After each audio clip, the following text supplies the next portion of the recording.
The SOS that should never have been sent. Vel stood trembling in front of the console, his forefingers hovering over the ancient comms panel as the ship shook around him, alarms blaring, the walls cracking under the force of another enemy impact.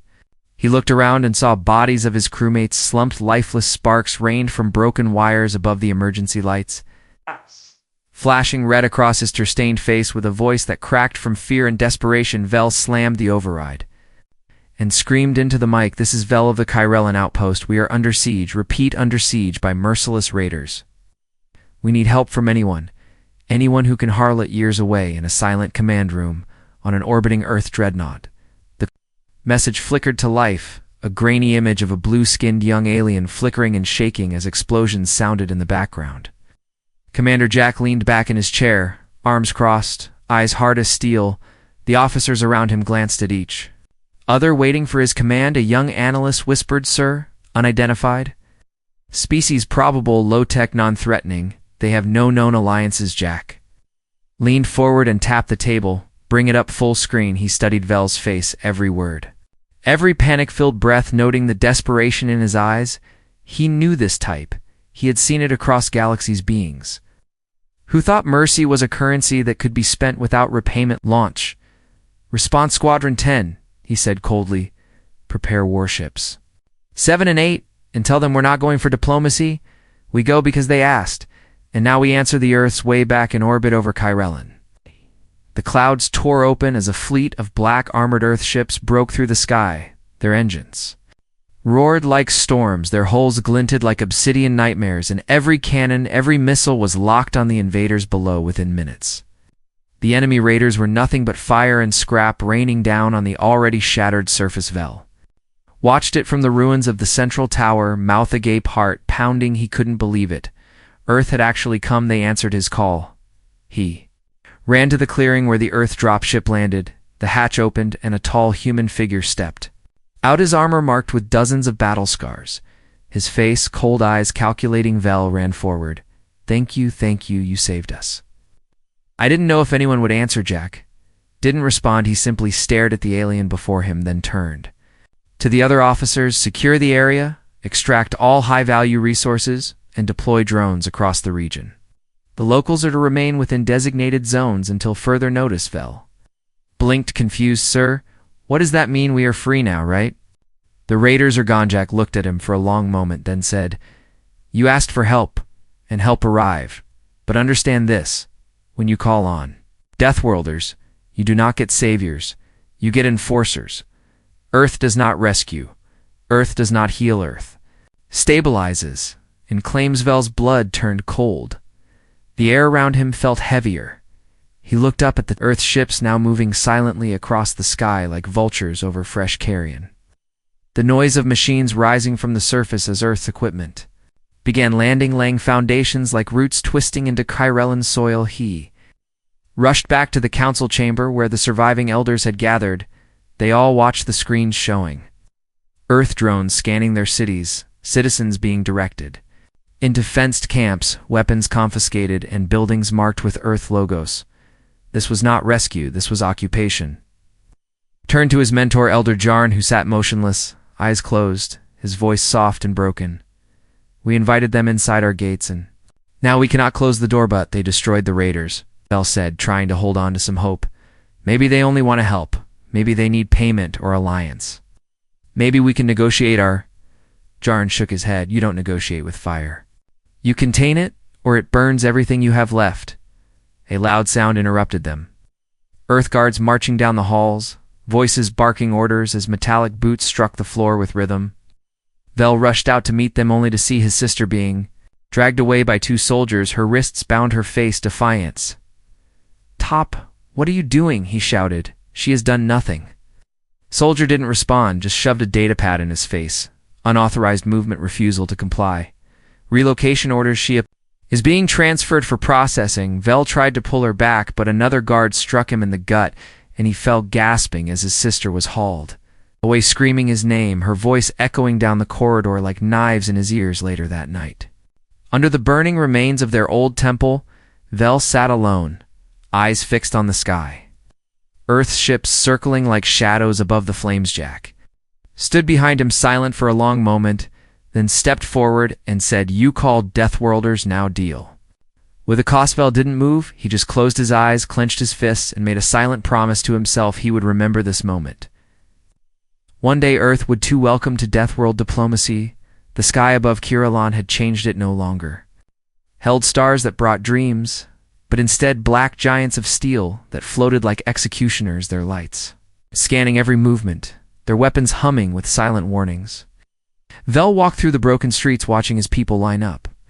At checkpoints where Earth soldiers stood tall, unblinking, their faces covered by armor, their voices cold, they handed out food rations.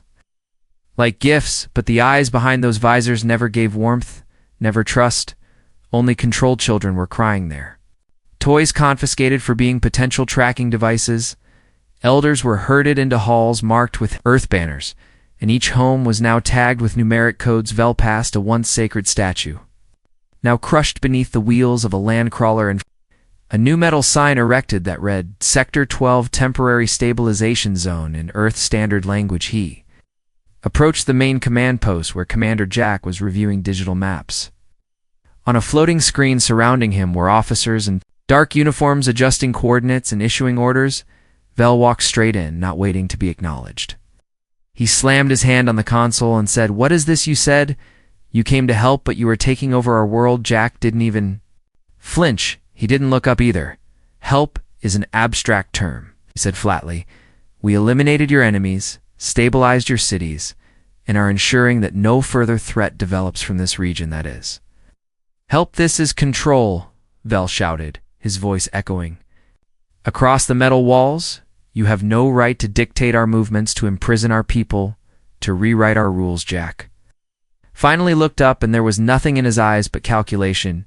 "You sent a signal across the stars, asking for salvation. You invited Deathworlders to your doorstep. Now we are here, and Earth does not leave instability behind. We ensure security at any cost, including your pride." Vel. This chest burned with anger, but there was something else too, something that scared him, because beneath that fury was doubt. Had they really been so naive to think humans would help without taking something back? He stormed out and ran through the streets, finding his people whispering. Huddled, broken, he reached the relocation center and demanded to see his sister. They told him she was moved to another zone, far from here, processing. They said as if she were cargo. A small group of citizens followed him outside, asking questions, begging for answers. He had none.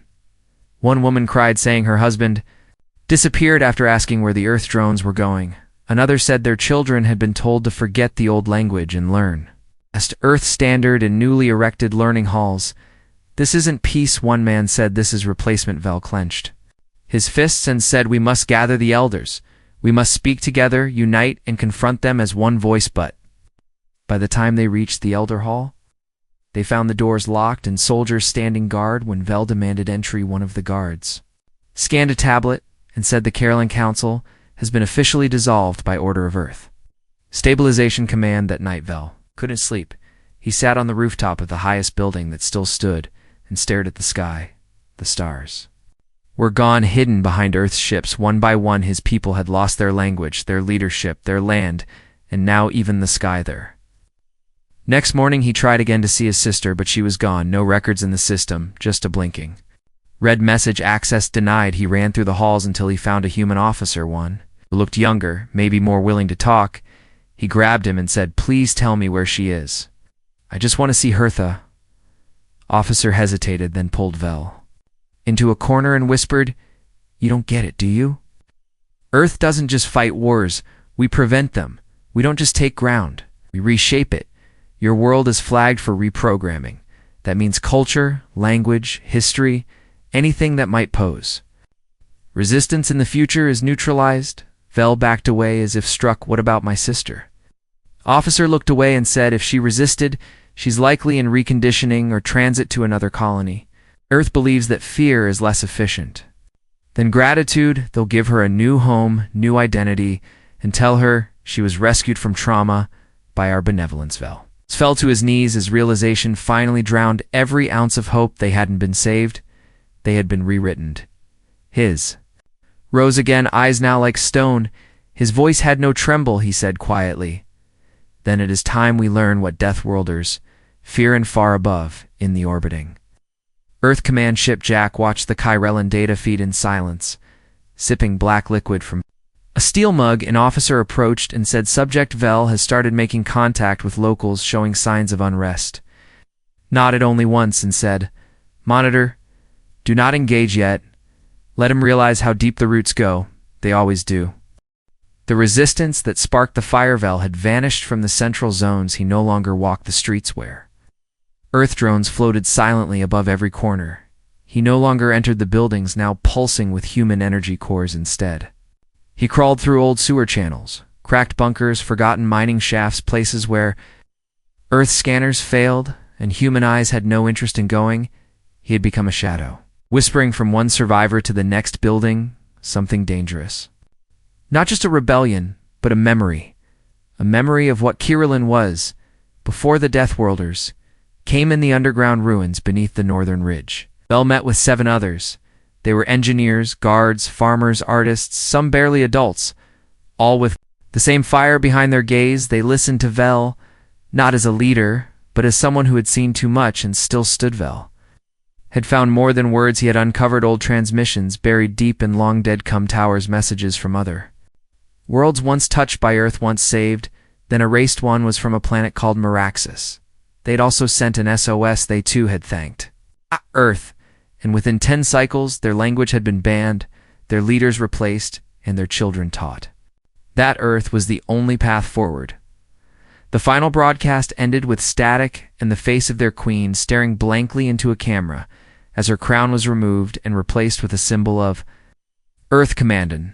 Another message from Thalara showed villages turned into resource centers, entire populations relocated to moons with no names, their cultural relics tagged as curiosities in human museums, and a voice repeated again and again. Earth protects, Earth leads, Earth survives. Vel played these recordings in the bunker as his people watched in silence, rage building like thunder. The walls seemed to pulse with their breath, as if even the stones. New rebellion was forming. They needed to strike not with weapons they did not have, but with strategy. So old even Earth had forgotten it. They would hack the stabilizer grid in the mountains just above the capital city. Was an old skyhook station once used for orbital mining operations. Earth had turned it into a relay hub for all local command communications. Vel's group would infiltrate and override the broadcast protocols and send a message to every remaining free world, to every system still listening. We sent an SOS. And this is what came. Now you know what waits if you do the same the night of the operation. The winds howled like a warning. Vel led the group through frozen passes into the mountains. Navigating by memory and old star charts, Earth had ignored the path, thinking the terrain too dangerous for resistance. But that was the point. They reached the base dressed in stolen worker uniforms with fake Earth IDs coded from scavenged drones. For a moment, everything worked. The doors opened, the guards nodded, bored and tired from long shifts, and Vel moved fast, disabling cameras, rerouting security loops until they stood inside the Cum Tower heart. He placed the transmitter on the main uplink and began uploading the message, the images from Meraxis and Thalara, the recordings from their own destroyed council, and the final words of his sister spoken in her native tongue before she was taken away. Suddenly alarms blared. Red lights flooded the room they had been found. A soldier in black burst through the door and fired, but missed the bolt, striking the wall behind Vela's team. Scattered, Vel dove behind the console and screamed, "Finish the upload!" One of his crew, a teenage girl named Eska, grabbed the controls and locked them as the message uploaded to every channel, every screen across the system. The soldier advanced again, but Vel leapt forward, crashing into him with all the weight of his body. They fell to the floor, struggling. Vel grabbed the rifle and turned it not to kill but to knock the man unconscious. More troops were coming. They had maybe 1 minute left, and then the console lit up. Complete. The signal had been sent. The message was out, but victory came with a price. As Earth's ships above the planet received the rogue signal, they acted immediately. Jack stood on the bridge watching the red alert flash across every panel. His voice was calm, but final: orbital strike 1, Sector Alpha 1, target the mountain base. Erase it, no survivor seconds. Later, the sky split in two, a beam of blue light crashed down from orbit, and the entire ridge vanished in. Fire, rock, and silence in the ashes below. Earth soldiers moved quickly, securing the ruins, collecting bodies, capturing survivors, if any remained. Inside the ruins, Vel crawled through a narrow crevice, half his face burned, his arms shaking his ears. Filled with the ringing of the blast, but his heart still beating the message. Had gone out, and now there would be no going back. He held in his hand the scorched remains of his sister's necklace, a small silver disc engraved with their family crest. Once a gift, now a promise, he stared at it through the dust and blood and whispered, "Not in sorrow, but in fury. Showed us your mercy now, we will show you our memory, the price of calling death worlders." Wind over the mountains had changed no longer. Just cold now, it carried ashes from the fallen base and echoes of a warning that had spread far beyond the skies above Kirillon. Across the galaxy, screens blinked with Vel's voice and the cries of his people, words spoken not as victims, but as witnesses from distant colonies to neutral trade hubs and black market channels. The truth leaked faster than Earth could contain Vel.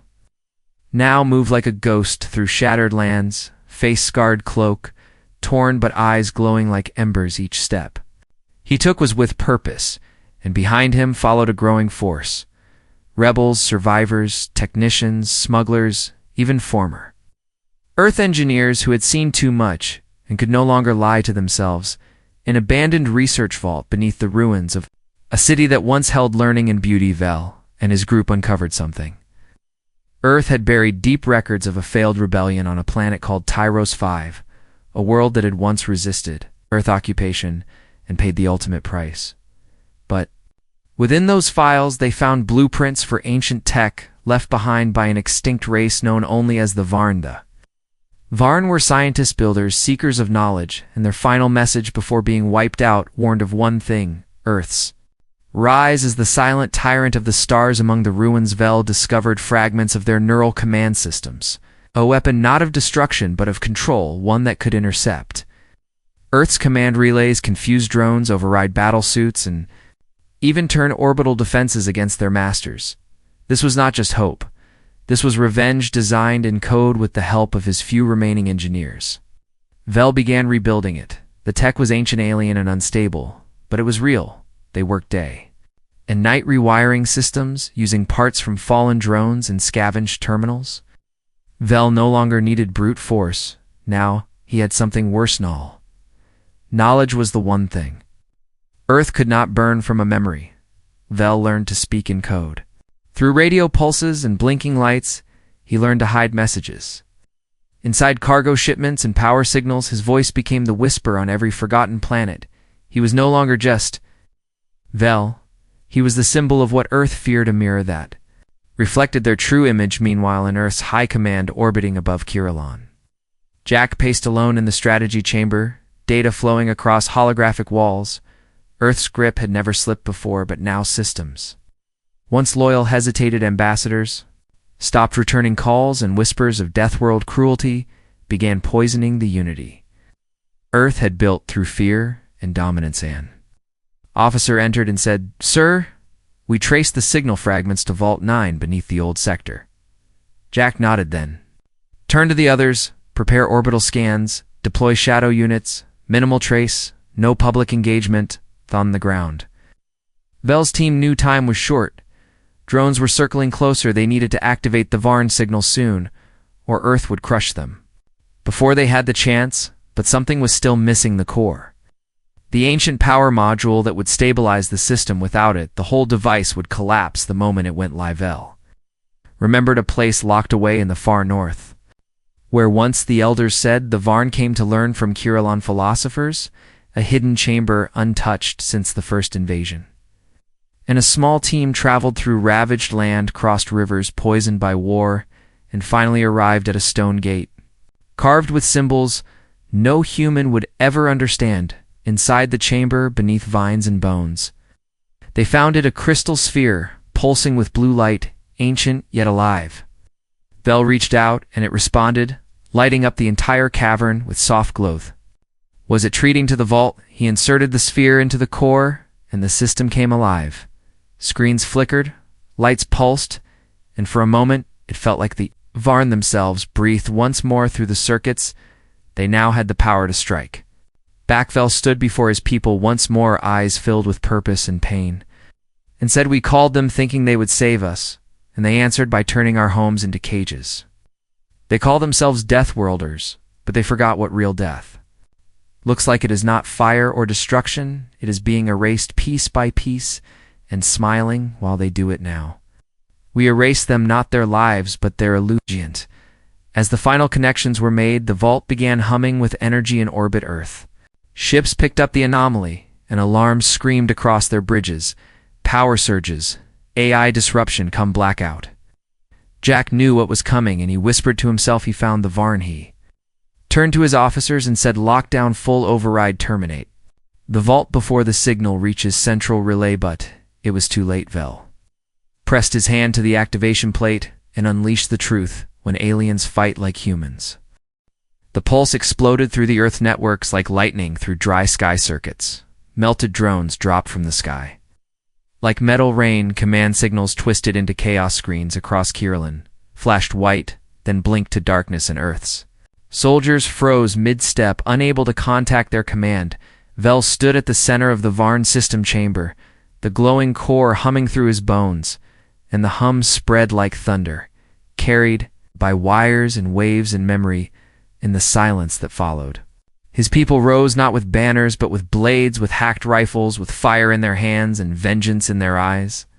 They struck fast, they struck without mercy, using Earth's own tactics against them: ambushes on supply lines, false signals, to confuse drone paths, data bombs planted in code that Earth thought unbreakable and everywhere.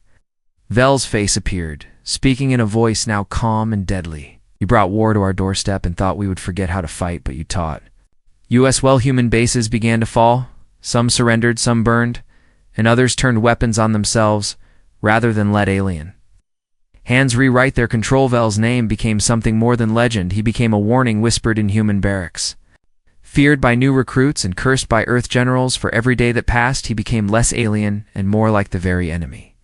He once begged for salvation. One night after a brutal strike on a fuel hub, Vel sat alone by the ruins. A child stood nearby, watching him with wide, silent eyes, holding a shard of broken Earth armor like a trophy, and Vel felt something shift inside him. He looked at the child and said softly, "Do not learn this to Wellback."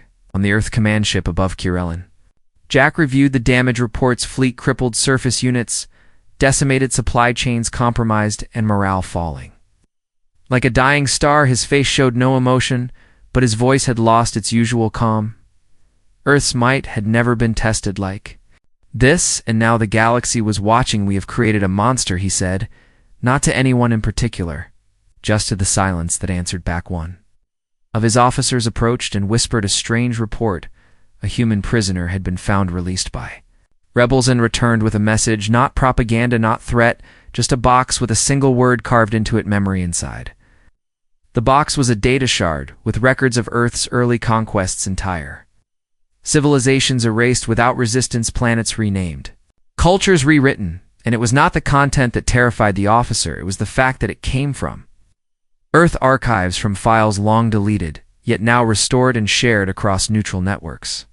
Vel had not just fought with weapons, he fought with history. Meanwhile, in the rebel vault, Vel received a message from a human named Red, once a technician in the Earth forces, now defector. He had seen what Earth did to other species, and when the pulse shattered his control implants, he remembered who he was. Reed told Vel the truth, that Earth's dominance was never about justice or safety. It was fear. Fear that other species would one day rise too fast, become too clever, too strong, and Earth decided long ago to stop threats before they could even breathe. "You were never a danger," Reed said, "until you called us. Now you are exactly what they feared." Vel asked him, "Then why help?" Reed answered, "Because fear taught me nothing, but your courage taught me how to see." With Reed's help, Vel mapped the remaining Earth resistance points and prepared the final strikes.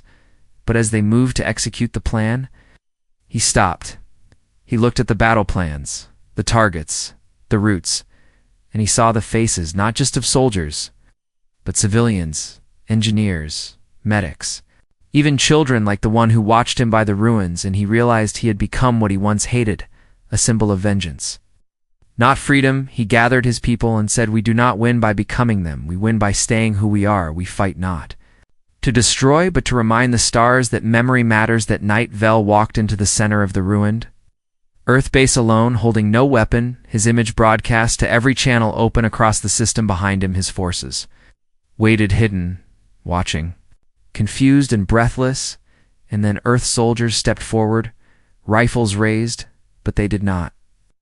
Firejack watched from the orbiting ship, his hand hovering over the command to strike again and again and again, and yet something in Vel's eyes made him pause. Vel spoke then, "To every human, every alien, every listening soul, you came, because we asked you to. We thought mercy was something shared, not something traded for chains.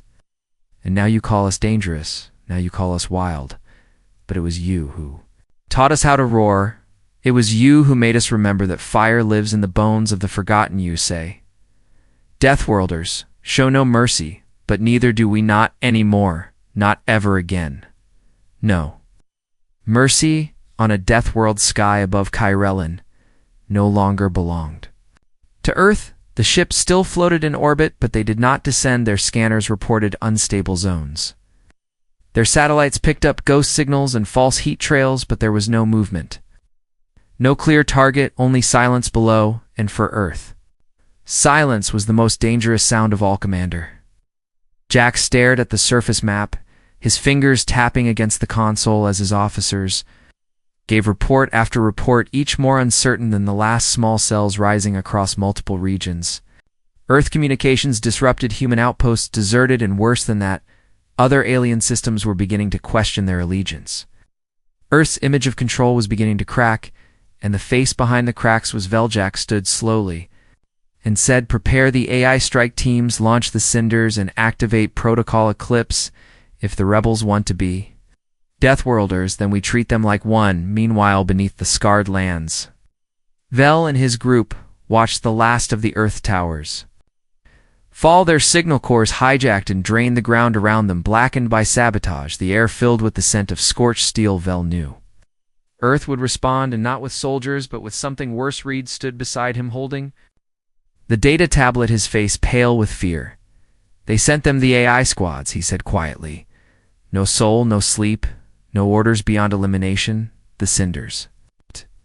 Do not talk, do not pause, do not leave bodies." Vel said nothing. He only walked toward the command room of their bunker and stared at the map. The pattern was clear. The AI squads were landing one by one, burning a path toward their last position. "We have no more tricks left," he said softly.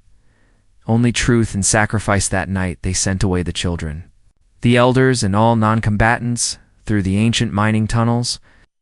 Using scavenged transports and cloaked routes, they would scatter like dust into friendly systems, carrying with them everything. Vel had uncovered the recordings, the archives, the message that Earth had failed to bury. Then Vel did something no one expected. He sent a direct message to Earth High Command, not hidden, not encrypted, not encoded. He sent it wide open and unguarded. "To Jack of Earth, I offer parley, no lies, no ambush. I will stand alone in the ruins of our first council hall, the place where I once begged for your help. Come speak with me. No armor, no weapons, just two leaders of Deathworlds." Jack received the message in silence. Everyone expected him to ignore it. But instead he stood and said, "Prepare my descentin, the center of Kyrellin, where broken statues cast long shadows over shattered stone." Vel waited. The wind tugged at his cloak and dust swirled around his feet. Behind him were no soldiers, no traps. Only a single, unarmed transmitter pulsing gently in the twilight. The Earth transport landed with a heavy hiss, and Jack stepped down, not in armor, but in a simple, dark uniform, his face calm, but his eyes alert. The two stood facing each other in silence. Two commanders born from different stars, but shaped by the same fire. "You knew this would happen," Vel said softly. "You knew we would become like you, that fear breeds fury and pain teaches precision." Jack nodded. "Once Earth does not leave loose threads, We thought we were stopping a future threat before it became UHO. We're wrong, Vel replied. You did not stop a threat, you created it, Jack. Walked forward, his voice firm. Earth survives by making examples. That is why we answered your call, not because of your pain, but because we needed to ensure no one else tried to rise too fast. Then why are you here, Vel asked. If your way is so perfect, why meet me in the dust? Because Jack said your message has reached places we cannot silence because you are no longer one rebel on one world. You are a mirror, and every empire fears its reflection. Vel stepped closer, and his voice became steel. Then understand this. We do not beg for mercy anymore. Do not kneel to the fire. We become a Jack. Looked at him long and hard, then turned and said, your world is still burning, but now the galaxy is watching. If you fail, they will forget. If you rise, they will follow as. He stepped back into his transport. He left behind a data shard on the cracked stone knot. A weapon, not a threat, but access to Earth's own network. A backdoor that should never have existed. Vel picked it up and understood what it meant. Not surrendered. Not peace, but respect. That night, the stars above Kiralan glowed brighter, not because of warships or fire, but because for the first time in generations, they were seen again without fear. Children who had escaped now listened to stories of a world that chose memory over obedience. Far away in distant systems, aliens who had once hidden their names began whispering something new, not rebellion, but hope, the final message to Earth. The stars once again shimmered above Kiralan, unclouded by battleships or drone carriers.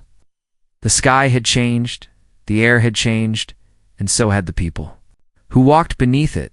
What had begun as a desperate cry for help had become something no one could predict, not even Earth with all its cold logic and endless data. Vel stood high atop the rebuilt Tower of Memory, once the ruins of a burned temple. A living monument to every name Earth tried to erase around him. The voices of his people filled the air, not with mourning, but with purpose. Engineers recoded beacons, artists carved their history into walls. Children laughed in languages once banned and in every direction. The scars of war bloomed with new growth, but peace was not enough. Not after what had happened, not after what had been uncovered. Activated the main signal array, the old Varn technology still glowing with quiet defiance, its pulses reaching deep into the stars. He uploaded everything, every file, every transmission, every moment since the day Earth first arrived. And with it, he added one final message, his voice steady, his eyes unblinking too. Every world that hears this, we speak not as victims, but as survivors. We called to the stars for help, and the giants came. They called themselves Deathworlders, and they showed us their mercy, their justice, their protection. They burned our sky and renamed our cities. They took our peace and gave us chains, but they also gave us something else. They gave us clarity. We are not what they said. We are not primitives. We are not unstable. We are not a threat to be erased. We are memory. We are legacy. We are Kiralan of Earth. Answers your call as they answered ours. Do not welcome them blindly. Remember this story. Remember our fire heat. Paused then, and added something more, not in anger, but in truth. Not all humans are the same. Some came with blades, others with hope. Some turned their backs. Others stood beside us, even when they risked exile. Not every Deathworlder forgets what it means to feel, and to those we say this, you still have a place among us if you choose. Ethi ended the transmission and stepped back, watching the signal soar through the sky, carried by light and code and hope. It reached old allies. It reached new enemies. It reached systems still debating what side of history to stand on, and it reached Earth and Earth's high command. Silence followed the message. Millions watched as Vel's words played across their screens in classrooms, in offices, in stations. Orbiting far worlds, debates erupted in public squares, while Earth officials scrambled to control the flow, but it was too late. The mirror had already cracked. Earth could not undo what had been seen, and some began asking questions, the kind Earth had long buried behind protocol and propaganda. Commander Jack received the signal in his private chamber. He watched it twice, then stood for a long time in front of a window that showed nothing but stars. One of his officers entered, asking if retaliation was necessary, if reinforcements should be prepared, if another fleet should rise. Jack shook his head slowly and said something no one expected. No, he turned away from the stars and added sometimes.